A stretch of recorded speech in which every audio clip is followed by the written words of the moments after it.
Rujak adalah makanan yang diincar pecinta kuliner yang menyukai rasa pedas, manis, dan memberikan kesegaran. Tak heran jika salah satu warung makanan yang menyediakan rujak buah di Belampintang Aceh Besar selalu ramai dikunjungi. Uniknya selain bisa menikmati rujak, mereka juga ditemani angin semilir pematang sawah sambil melihat pesawat terbang karena lokasinya berdekatan dengan Bandara Sultan Iskandar Muda.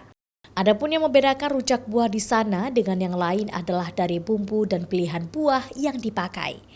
Buah yang dipakai untuk rujak adalah ketela, pisang batu, kedongdong, buah batok, mangga muda, timun, dan bengkoang.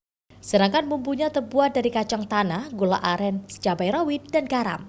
Untuk harganya pun terjangkau, yaitu sebesar Rp12.000 per porsi. Karena rujak di Belampintang ini pakai buah batok, gula aren.